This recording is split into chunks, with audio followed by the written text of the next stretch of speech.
One thing we're all guilty of from time to time is blaming the players when things don't go the way that we want them to in the NBA. Well, it's not always the players' fault, and this time the players are speaking out on some of the issues within the NBA. We're going to break down everything that you need to know on a recent poll that was conducted and what was said along the players within the league. I'm your host, Joey Mercer. This is another episode of Joe Mercer Sports Podcast. And make sure if you are watching this content to go down below, hit that subscribe button, turn on the bell for notifications, and every single time we upload, you'll be able to stay up to date with our takes on the NBA and everything you need to know around it. So without further ado, we'll get into the topic at hand today. This is by the New York Times. You can go check it out there if you'd like to get a more in-depth look at the article. I'm just going to be breaking down the poll results and kind of discussing how I feel about it. They did an anonymous players poll.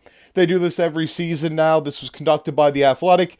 And we can actually go on and see multiple things that were said about the players, not just who's the MVP, not just, who do you think the best defensive player in the league. There were some more in-depth takes that were created here, and that's especially one I want to dive into the most. First was who's MVP, and 56% of the league actually said Shea. So that's very interesting to me. 37% said Jokic, 1.9% said Giannis, as well as Donovan Mitchell. They were both tied. And then 1.3% LeBron James. Interesting, to say the least. I really thought Jokic still would have taken it over with the players. I think the players even seem to understand that it's really a win-based award. I still think Jokic should be the MVP, and it should be more than just about wins. You should look into those wins. But yeah, no, this is definitely seeming like it's going to be going to Shea, and the players agree with that. Nothing too crazy there to start it off. We can then look in which team other than your own, they were asked, will win the title this season. And 57.7% said the Boston Celtics. There were 137 votes cast here. I mean, there's no shocker there that they said the Boston Celtics would run it back. OKC is in second with 17.5%. Cleveland at 10.2%. Los Angeles Lakers at 6.6%. The Nuggets at 4.4%. The Warriors and Bucks tied at 1.5%. And some even said the Timberwolves at 0.7%. Very interesting take there, seeing how it's coming from other teams. I also agreed. I mean, the Celtics, that's kind of where I think it's going to go. It's probably going to be them, the Thunder, in the finals. Based on how the season's gone, I don't think there's going to be many upsets there, to say the least. Then we can also see 5 years from now who will be the face of the league. Well, 54.3% of them said Victor Wembanyama. Not a crazy take either. 13.8% said Ant, actually, which is interesting to see. He was second. Shea coming in third at 10.9%. Tatum, fourth at 6.5%. Doncic at 2.9%. Paolo, Cade, and Ja Morant all tied at 2.2%. And interesting takes there, to say the least.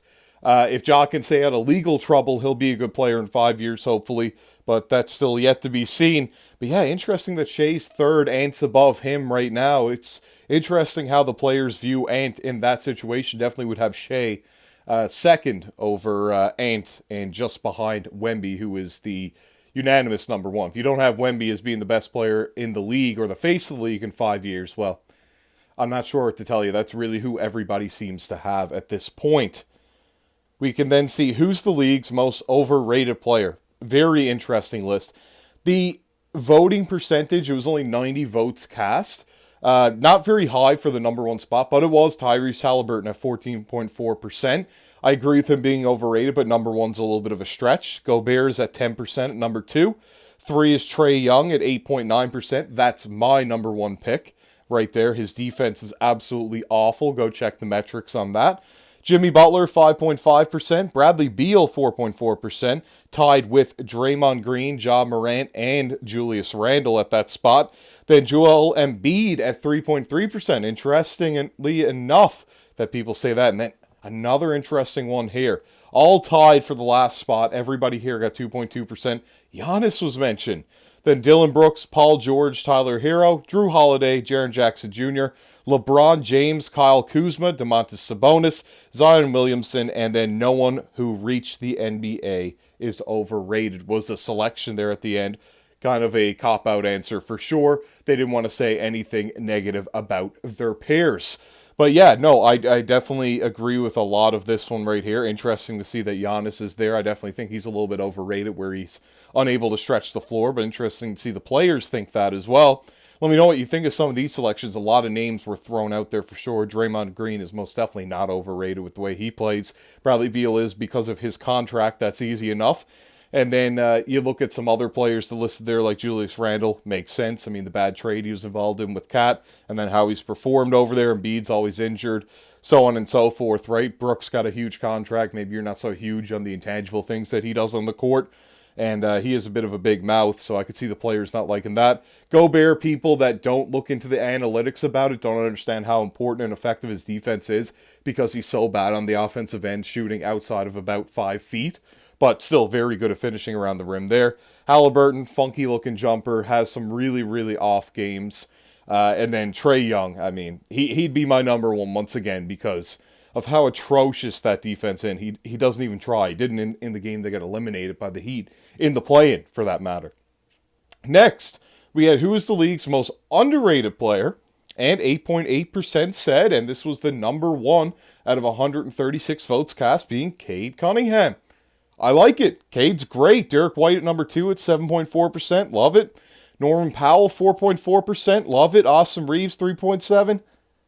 Interesting take. It depends on who you ask. If he's either overrated or underrated, nobody really properly rates him, and I do understand that take. Drew Holiday at 2.9, as well as Jaren Jackson Jr. Don't think Jaren Jackson's underrated at all. He's an absolutely atrocious rebounder for a big, but a great help defensive player, as well as he can stretch the floor.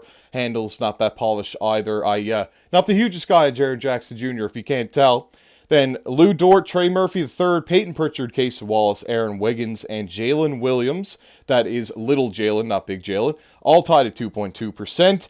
And then the bottom is a huge tie. It's Jared Allen, Denny Avdija, Jayla Brown, Tamani Kamara, Dyson Daniels, Jalen Green, Tyler Hero, Ty Jerome, Najee Marshall, Jaden McDaniels, Naz Reid, Jason Tatum, Men Thompson, and Franz Wagner, all tied at 1.5%. Tatum should not be over there. He is most certainly not underrated whatsoever. He's an MVP, talks an All-NBA first team every season. You can't be underrated if you're considered one of the top 10 players in the NBA by any means.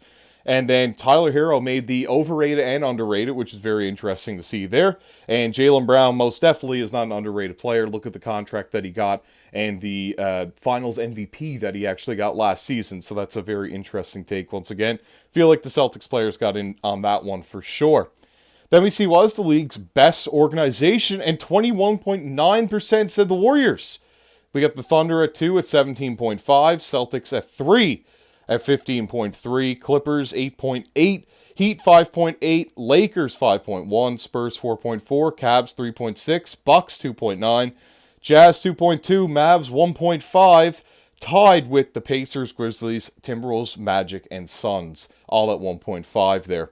So yeah, Warriors at number 1, I can see it. I mean, there is a bit of recency. Well, not so much recency bias, but kind of how it's been within the past 10 years within the Warriors, the championships they won. So I do really understand that one. And I don't really have a team that I would say is much better. Maybe the Thunder, but yeah, no, I do agree with the voting on that one for sure. No hot takes coming for me there. What's the league's worst organization? The Hornets take a huge lead at number 1 at 38.1%. Wizards 20.4%. Pelicans 11.5%. Kings 8.8%. 76ers 5.3%, the Mavs 4.4%, the Bulls and Knicks tied at 2.7%, and the Grizz and Jazz tied at 1.8%. Interesting to see there that the Bulls and Knicks made it on there. Mavericks, I can understand with everything that happened, as well as the things that have happened within the organization with the 76ers, to say the least, have not been great. And then I do understand Kings, Pelicans, Wizards, and Hornets all being at the top. I'd be fine with them in any situation order. By any means, but I definitely would still have the Hornets at the top, so understand that a lot and agree with it. Then aside from your own current coach, who's the best coach in the league, Mark Daigneault got 21.8% of the vote. Pretty big league. Then Kenny Atkinson, Eric Spoelstra were tied at 13.6%. Joe Mazzulla at 12.2%. Ty Lue at 8.2%. Steve Kerr at 4.7%. Greg Pop at 4.1%. Udoka at 3.4%, Bickerstaff and Redick tied at 2.7%, Michael Malone at 2.0%, even though he's no longer a coach in the NBA. Interesting to see there. Chauncey Billups, Taylor Jenkins, and Quinn Snyder tied at 1.4. Once again, Taylor Jenkins, not a coach in the NBA. Interesting to see those ones there for sure. That's one that I did want to bring up to you because that is astounding to me that was even an option. The players were still saying that. So good to see them backing up their coach or seeing that both coaches really shouldn't have been let go. I would have to agree. Mark Daigneault is definitely the best coach in the league right now. If not him, it'd be Kenny Atkinson in my opinion. So yeah, either one of those is definitely fine. Spo's no slouch, but I definitely give the edge to those two for sure. Aside from your own current coach, who's the worst coach in the league? That'd be bad if they said their own current coach. Brian Keefe, resounding, 24.7%. I'm not going to spend a lot of time on this one. Yeah, I get it. Brian Keefe, not a great season with the Wizards. Some very funky lineups, changes, sets, everything you want to look at. Not a great time there whatsoever. Then number 2 is Mike Budenholzer, 17.8%. Doc Rivers at 12.3%. Charles Lee at 8.2%. Nick Nurse at 6.8%. Thibodeau as well at 6.8%. Darko at 5.5%. Doug Christie 4.1%. And then Jordy Fernandez and Michael Malone tied 2.7%. So interesting to see Malone there as the best and worst coach. Interesting. Did not expect to see him there, to say the least. But I did see it when I was going through this. And interesting to see him on both lists. But I do agree, Brian Keefe, the worst coach in the NBA. And Bud got fired. So makes a lot of sense. Nick Nurse being up there. He should probably be where Charles Lee is right now. And then Doc Rivers and him are kind of interchangeable. I think Nick Nurse will be let go in the off season. And then they have, which player in the league would you least like to fight? And it was interesting. 63.1% said James Johnson. Black belt, look up his resume. That's why he's on the team. Then Isaiah Stewart at 13.5%. Steven Adams at 11.3%. Lou Dort at 2.1%. Jalen Duren, Brook Lopez, and Zion all at 1.4%. Interesting takes there at the end. Lou Dort's a strange one. I'd have to look a little bit more into that. But yeah, Steven Adams I'd probably put a little bit above Beef Stew, but I do understand it. James Johnson being number 1. It's been a little bit of a meme, but it's also probably true.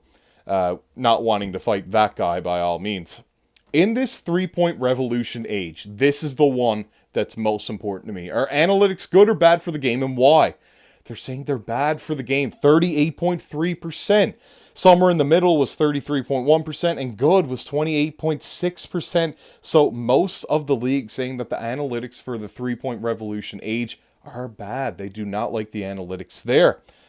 Then it says, do you like Adam Silver's idea of changing to 10-minute quarters? 78.4% said no. 13.1% said yes, and 8.5% were undecided. So they do not like the changing of 10-minute quarters because I feel like they would think that they're going to get less money, which I understand that for sure. Then they said, with the league allowing more physicality on the defensive end the last 2 seasons, is there enough balance in today's game, or is it still too slanted toward offense? They said still too slanted toward offense was 55.6%. I absolutely agree with that. I mean, players have not been shy to say that the offense can get away with a whole lot against the defense these days. Its balance was 35.3%. It's getting better, is 3.9%.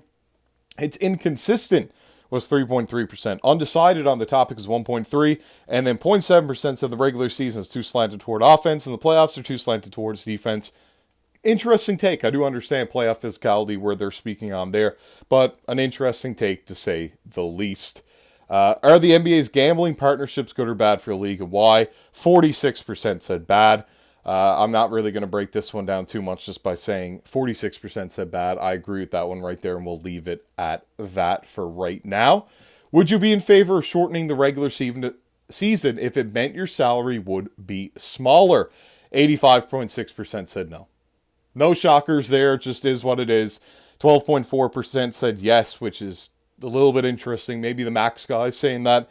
And then 2% are undecided. So interesting there to say the least as well. But yeah, the gambling partnerships, good or bad for the league. I think that gambling is fine within the NBA, but there have been some issues with Jonte Porter, people betting on their own games, things like that, and that's probably why it's more bad than good right now. They need to find a good, happy medium with that story. But yeah, let me know what you think about all this down in the comment section below. A bit of a longer video there today, but I hope you did like it and stayed until the end.